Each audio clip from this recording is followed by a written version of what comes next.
on va donc attaquer maintenant le dernier chapitre de ce magazine des sports. Et c'est la Ligue 1 professionnelle du Mali, la nouvelle saison 2025-2026. Alors, Drissa, quel regard portez-vous sur cette nouvelle saison de la Ligue 1 professionnelle? On a déjà vu 5 rencontres sur 7 la première journée. Ouais, bon, c'est toujours excitant quand on regarde notre championnat. Parce que, bon, moi, je l'appelle la Ligue des talents parce qu'au fur et à mesure, on voit des académies qui se repositionnent avec des joueurs également qui ont de la valeur, de la qualité. Et c'est ce qui est bien. Et maintenant, bon, pour cette édition, quand tu regardes pour la première journée, au moins ce qu'on peut souligner, c'est que les promus ont pu quand même avoir un point, ce qui est important. Donc pour une première, ne pas se faire battre soit d'abord par l'USFAS et ensuite par l'AS Bakaridjan, qui sont l'USFAS qui était sur le podium l'année dernière. Avec le même... repêché aussi. L'équipe repêchée également a gagné, donc il faut le souligner. Et donc là, c'est quelque chose... Alors, il faut faire attention. Hein. Généralement, les équipes repêchées là, dans la compétition, il faut faire attention. Hein. Justement, ce sera tout bénéf pour FC Diarra. Certes, ils ont quand même un effectif jeune. Hein, et il faut le souligner. C'est que c'était leur première expérience l'année dernière. Ça n'a pas été facile. Et là, quand tu passes une année, tu comprends le mécanisme. Il faut prendre l'exemple peut-être sur Afé. Depuis qu'Afé est monté, Afé n'est pas descendu. Ils ont frôlé entre guillemets quelque part lors de la première saison. Mais après, on voit chaque année, ils se repositionnent. S'ils ne sont pas dans le premier tableau, ils sont au moins dans le second tableau et en tête de ce second tableau-là. Donc je pense que ce qui est important. Et également, donc, Afé sa forme, ça avance. Et puis je crois que c'est le même mécanisme que le FC Diarra a au sein de sa formation. Bon, en tout cas, c'est bien que ce soit Diarra, FC Diarra, Malikoura et ensuite Derby. Également Derby. Donc déjà, tu te retrouves avec 4 ou 5 académies. Bon, c'est vrai. En plus de Afé. Hein. Justement, donc ça veut dire quelque part... Et même l'AS Real là. Bon, là, ce n'est plus une académie parce que c'est avant qu'on voyait des académies. Oui, il y a des collaborations avec le centre Jean-Marc Guillaume. Oui, mais bon, cette collaboration, c'est que depuis un certain temps, c'est vrai, administrativement, elle est en place, mais sur le plan beaucoup plus financier que sur le plan humain.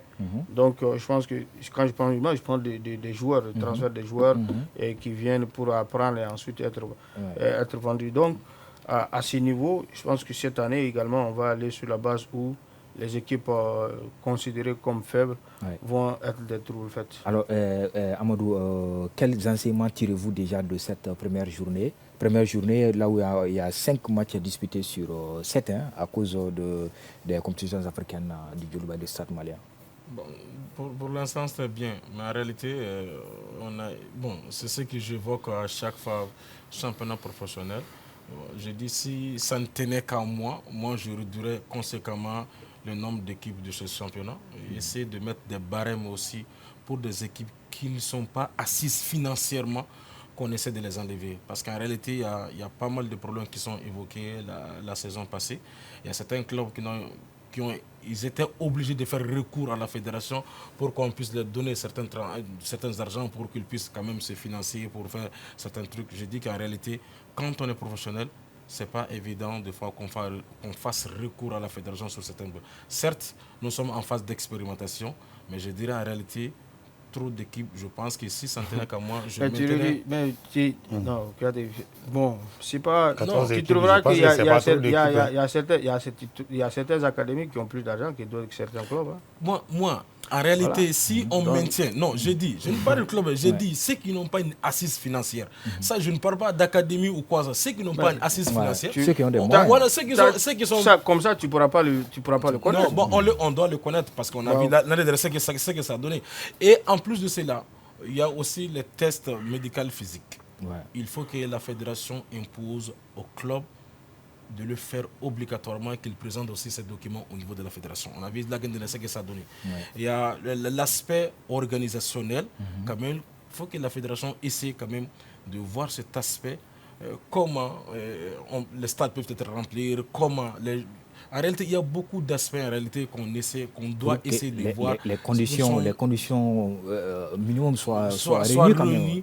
Pour que ce championnat puisse aller plus haut encore à ce que nous attendons. Parce qu'on constate de jour en jour en réalité qu'il y a moins de spectateurs dans le football malien. Alors Abdoul, quelles remarques faites-vous du démarrage de la nouvelle saison de la Ligue 1 professionnelle du Mali? Je pense que la première journée, elle n'a pas été prolifique en nombre de buts. Il y a seulement Lasco Bougouba où on a eu 3 buts. 5 buts. Hein. Oui, 5 buts en tout. Le 3-0 de Lasco face au Bougouba et 1-0 du Djara face aux 11 créateurs et 1-0 du Binga à Bougouni. Voilà, la 5 journée buts en 5 matchs. En 5 matchs, ça veut dire que la journée n'a pas été prolifique. Et ça, c'est au niveau des entraîneurs, parce qu'au Mali, on a besoin des attaquants. On se plaint toujours, on ne marque pas beaucoup. Mais est-ce qu'au niveau des clubs, on consacre assez de temps à la formation des attaquants? Là, il faut que... Non, un joueur qui arrive en Ligue, un joueur qui arrive à un statut professionnel. Dans l'élite quand même. Oui, dans l'élite même. On ne le forme pas. Hein. Non, on ne le forme pas, mais tu as besoin de travailler certains aspects. On se performe. Non, mais ça performe. Merci. Voilà, c'est le mot. Il faut se performer. Il faut se performer. Il faut se performer. On a vu le cas avec les bases sont là. Les bases sont là. J'avais pas eu le mot juste. J'avais pas utilisé le mot juste. Au lieu de former, c'est performer. Je rejoins Djouté. Alors, au niveau des clubs, il faut que les entraîneurs revoient ce niveau. Déjà, je vois que Lasco a beaucoup appris. Parce que l'année dernière, ils ont eu beaucoup de difficultés pour se maintenir. Ils ont démarré en fanfare cette saison. Je pense que c'est une bonne chose.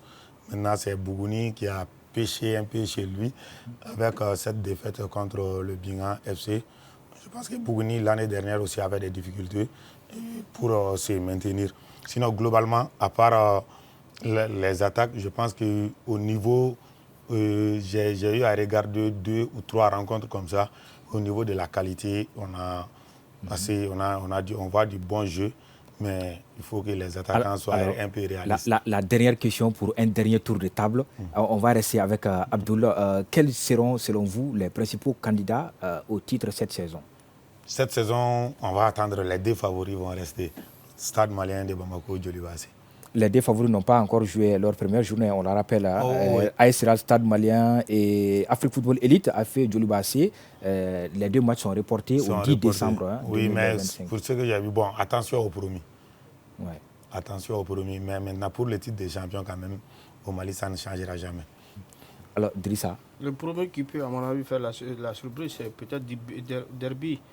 Qui avait un effectif assez important quand même la saison dernière, mais malheureusement cette année, quand tu regardes, ils ont vendu 3 joueurs qui ont été les éléments importants de leur succès pour arriver en Ligue 1.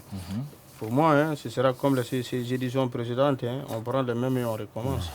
Ce sera soit le Djoliba ou le Stade, ou encore la SRL. C'est vrai, la SRL, quand tu regardes sur les 5 dernières années, c'est la seule formation qui est quand même parvenue à détourner les 2 cadeaux. Parce que sinon même depuis la création de notre ligue, c'est entre les 3. Donc, on a vu qu'à un moment, c'était Bakarjan qui... Donc, selon vous, pas de place pour la surprise? Si, il y a de la place, mais pourvu qu'il soit que les candidats également... En dehors des 3 candidats, Stade, il y a l'USFAS. Pour moi, il y a l'USFAS. Oui, l'USFAS qui a surtout absorbé l'AS Police. Il faut faire attention. Justement, oui, justement. Mais même avant ça, je crois que depuis 2 ans maintenant, on voit quand même... 3 ans, l'édition précédente, pas la saison dernière, mais celle avant, et avant celle-ci. Et donc, je crois... 3e 2 fois. Voilà, justement, 3e 2 fois. Maintenant, ce n'est pas l'année dernière, mais l'année surpassée, c'est qu'ils avaient perdu leur coach qui était en formation et ça a eu un impact. Et ce même coach est revenu cette année, on a vu qu'ils se sont repositionnés sur le podium. Et imaginons qu'il y a eu cette continuité cette saison. Ça veut dire que l'histoire sera, à mon avis, un sérieux candidat. Parce qu'on a vu l'année dernière même, ils sont allés jusqu'en demi-finale de la Coupe du Mali. Ce qui n'était pas d'ailleurs fréquent récemment. Éliminé en séance de tir au but aussi. Justement, éliminé en séance de tir au but par le Djoliba. Donc, Alors moi, pour vous, les favoris seront toujours là. Les favoris seront toujours Le là. stade de Djoliba, le Real. Maintenant, la surprise peut venir du côté de l'USFAS. Bon, c'est vrai. L'USFAS, je considère l'USFAS comme... Parce que l'USFAS, quand même, une certaine année en élite. Maintenant, les équipes comme Derby ou AFE, à mon avis, qui ont un management assez normal et où les joueurs sont mis dans les conditions où il y a des paiements également régulièrement. Je pense que là-bas, et s'il y a surprise, à mon avis, ça peut venir des deux. Même si je crois qu'au niveau de AFE, il doit avoir une certaine stabilité au niveau du staff technique. Alors. La stabilité qui a permis au club de monter en première division, s'il y a ça, à mon avis, il peut y avoir. Maintenant, tu vas trouver que c'est vrai que le même coach, il est là en tant que formateur, mais c'est un autre qui est pris pour lui et lui observe. Et je crois qu'il va falloir revoir ça. Je crois que s'ils ont une certaine stabilité au niveau du staff technique, ou 2 ans, ils continuent à travailler avec la même personne, à mon avis, eux aussi, ils peuvent être des prétendants. Bien noté. Amadou Donc, pour moi, ça sera les 4 clubs de l'indépendance, Stade Djoliba, Real et puis l'USFAS. Voilà, pour moi, ce sont les 4 là qui vont essayer quand même de titiller le titre de championnat. Pour toi, il n'y aura pas de surprise en dehors de ces 4? Non, je ne pense pas. Alors, donc, merci en tout cas. J'ai comme tendance qu'on commence à un peu oublier Bakardia. Je ne sais pas, c'est parce que la cause de la saison dernière, la cause de la saison, ils ont eu des difficultés, mais ils ont terminé quand même, ils ont terminé très bien. Comme même là-bas également, c'est beaucoup plus structuré, où les joueurs sont payés régulièrement avec des primes à chaque victoire. Et là-bas, excusez-moi, pardon. Là-bas également, je pense que s'ils ont un staff technique qui est là, qui est constant, et où il y a une certaine... C'est ça également notre problème en fait. C'est qu'à chaque année, on a de nouveaux staffs, on repart à zéro, il n'y a pas de continuité sur un projet. Et c'est ce qu'on doit revoir. Je pense que si on parvient à travailler comme ça, on peut aller très loin, que ce soit. Parce que l'enjeu cette saison également va être également 2 places supplémentaires pour la phase finale, pour la compétition africaine des clubs. Alors, l'organisation, on va boucler l'organisation générale. Bon, c'est bon. L'organisation générale, je crois qu'ils ont pris des dispositions pour l'améliorer. Nous, journalistes, est-ce qu'on est en condition? Ce qui est important. Je pense que cette saison, ils ont mis l'accréditation en place pour que les journalistes puissent accréditer et mériter les badges pour la saison. Là, je crois que c'est une amélioration importante. Maintenant, ce qu'il faut, à mon avis, également ajouter, c'est la sécurité des journalistes, surtout. Et ensuite, parler beaucoup plus du championnat à travers également les conférences, organiser les conférences d'après-match. Les conférences d'après-match, je pense en tout cas, dans le professionnalisme, c'est important. Justement, c'est important. Ça permet de comprendre et les clubs et les... Puisqu'il y a des équipes, il y a des entraîneurs, il y a des joueurs, s'ils perdent, ils refusent souvent d'accorder des interviews. S'il y a la conférence, c'est obligatoire. Si tu ne le fais pas, tu es amendé. Tout à fait. Et donc là, ça permet également, comme on dit, c'est un produit supplémentaire pour nous les journalistes, de pouvoir mieux traiter et ensuite mieux analyser les jeux. Merci beaucoup. Merci. Donc voilà qui met fin à ce numéro de Magazine des Sports sur ORTM 2. Merci encore, messieurs, d'avoir accepté notre invitation. C'est toujours un plaisir. Alors, nous vous donnons rendez-vous la semaine prochaine pour un nouveau numéro. D'ici là, grand merci à toute l'équipe de réalisation. Bonne suite de programme sur ORTM 2.